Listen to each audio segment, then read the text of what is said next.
पुष्कर सिंह धामी उत्तराखंड के अगले मुख्यमंत्री। पुष्कर सिंह धामी ऊधम सिंह नगर जिले की खटीमा सीट से विधायक हैं और अभी उनको बीजेपी अब सीएम पद बनाने जा रही है उत्तराखंड का। लगातार दूसरी बार विधायक बने हैं और भगत सिंह कोश्यारी के करीबी हैं। भगत सिंह कोश्यारी बड़े नेता, उत्तराखंड के सीएम रह चुके हैं, अभी महाराष्ट्र के राज्यपाल हैं, भाजयुमो के प्रदेश अध्यक्ष रह चुके हैं और यूथ के बीच अच्छी पकड़ मानी जाती है पुष्कर सिंह धामी की। युवाओं के बीच उनकी अच्छी पकड़ है और यह भी उनका एक बड़ा यहां पर मजबूत, उनकी कामयाबी के लिए एक मजबूत वजह है। बेरोजगारी, विकास के मुद्दों को लेकर लगातार एक्टिव है। उनकी वेबसाइट पर आप जाएंगे तो वो तमाम मुद्दे उन्होंने लिख रखे हैं कि वो कौन से मुद्दे वो उठाना चाहते हैं और एबीवीपी के लीडर के तौर पर उन्होंने अपना जो करियर शुरू किया, आज उत्तराखंड के मुख्यमंत्री के तौर पर वो वहां पर उस करियर में वो मुकाम हासिल करते हुए सरकार से राज्य के उद्योगों में युवाओं को 70% आरक्षण दिलवाया। पुष्कर सिंह धामी ने एक बड़ी मुहिम इसके लिए चलाई। देखिए उसी मीटिंग की तस्वीरें हम आपको दिखा रहे हैं जिस मीटिंग में यह तय किया गया कि पुष्कर सिंह धामी उत्तराखंड के नए मुख्यमंत्री होंगे। ये बीजेपी हेडक्वार्टर की तस्वीरें दिखा रहे हैं, वहां पर कुमार हैं और यह पुष्कर सिंह धामी के बारे में तो हम आपको जानकारी दे रहे हैं, लेकिन सीधे देहरादून चलते हैं कुमार कुंदन के पास। कुमार, पुष्कर सिंह धामी के नाम पर मुहर लगना क्या बताता है? क्या माने कि बीजेपी ने यह तय कर लिया है कि अब उन तमाम बड़े नामों के साथ ही अब एक यंग और एक ऐसे नाम को जो एक लंबी पारी खेल सके उसको आगे बढ़ाया जाए?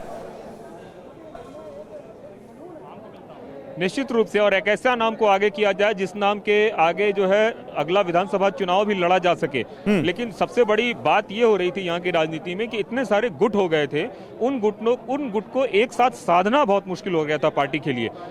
एक को खुश करो तो दूसरा नाराज हो जाए, दूसरा को खुश करो तो तीसरा नाराज हो जाए, तो इस तरीके से नेता बड़े हो गए थे, पोस्ट कम हो गया था। तो अभी यंग चेहरे पे एक तरीके से दाव लगाया है पार्टी ने और चूंकि संगठन से जुड़े हुए हैं पुष्कर सिंह धामी, पार्टी में भी उपाध्यक्ष वगैरह की कुर्सी संभाल चुके हैं, तो निश्चित रूप से एक ऐसे चेहरा है जो सबसे और तो कुमार, अब पुष्कर सिंह धामी के सामने भी चैलेंज बहुत बड़ा है। चुनाव में वक्त बहुत कम बचा है, उनको न केवल पार्टी और संगठन को साधना होगा बल्कि अब 2022 का किला फतेह करने की पूरी जिम्मेदारी भी उनके कंधों पर आएगी। निश्चित रूप से, और एक बड़ी जिम्मेवारी है, एक ऐसी जिम्मेवारी खास करके जिसमें भारतीय जनता पार्टी को 3 सीएम बदलना पड़ा और उसमें किस बात को लेकर वो जनता के बीच जाएंगे, जनता को क्या समझाएंगे, कौन सी ऐसी चीज है। क्योंकि इनके बारे में बताया जाता है कि जब इन्होंने अपने कार्यकाल में युवाओं को लेकर बहुत काम किए हैं और इसलिए ऐसा बोला जा रहा है कि उससे उम्मीद ये की जा रही है कि जो यंग लीडर है उसको मतलब सीधा कनेक्ट कर पाएंगे। ठीक है, मैं इसी बात को लेकर प्रखर जी के पास जाता हूं। वरिष्ठ पत्रकार प्रखर मिश्रा इस वक्त हमारे साथ हैं। प्रखर जी, पुष्कर सिंह धामी के नाम को सुनकर क्या रिएक्शन है आपका? सरप्राइज एलिमेंट है या आपको लगता है नहीं यही होना था? नहीं, सरप्राइज एलिमेंट तो है, लेकिन पार्टी ने बहुत बड़ा रिस्क खेला है।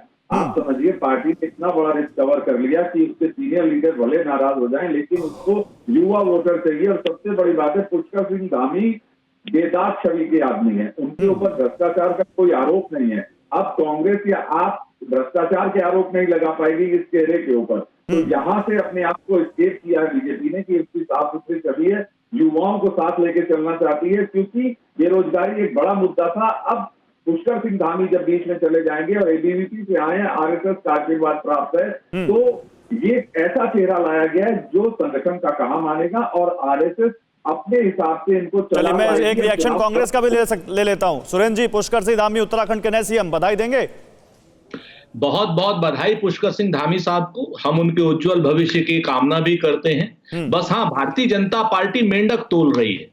भारतीय जनता पार्टी के इतिहास में प्रखर जानते हैं अच्छी तरीके से कि आज तक कोई भी मुख्यमंत्री मैदान का नहीं हुआ है। सब मुख्यमंत्री पहाड़ के हुए हैं, या गढ़वाल के हुए हैं या कुमाऊं के हुए हैं। पुष्कर सिंह धामी किस खाने में फिट बैठेंगे ये उनको देखना होगा, उनकी पार्टी को देखना होगा।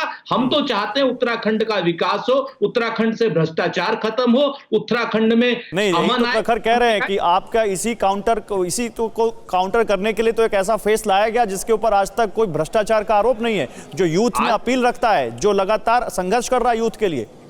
आज तक जितने उन्होंने काम ही क्या किए हैं? सच बात ये, संगठन में थे, संगठन में अगर भ्रष्टाचार के आरोप लगते तो उनको विधायक क्यों बनाती जनता? अच्छे आदमी हैं, उनको बधाई। लेकिन जब सरकार में आएंगे, सरकार की हम उनकी उस पर जिस कह सकते हैं ना सृजनात्मक आलोचना जरूर करेंगे, पहले उनके काम देखेंगे तब उनकी आलोचना करेंगे। हमने तो इतिहास के रूप में बताया कि आज तक या तो गढ़वाल का मुख्यमंत्री बना पहाड़ का, और या फिर कुमाऊं का मुख्यमंत्री बना। देशी मुख्यमंत्री तो पहली बार बन रहा है।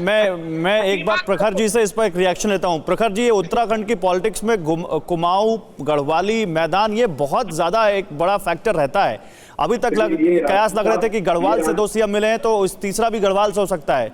ये कुमाऊं ज्यादातर सीएम गढ़वाल से आए, ये परेशानी थी। और आप समझिए बीजेपी कुमाऊं में कमजोर हो जाती है, बीजेपी कुमाऊं में कमजोर हो जाती है, वो अपना रिकवर कर लेगी और उसने जो डैमेज किया उसको कंट्रोल कर देगी। क्योंकि इंदिरा हृदय के जाने के बाद कांग्रेस कमजोर हो गई कुमाऊं के अंदर, ये समस्या आ गई है कांग्रेस के सामने।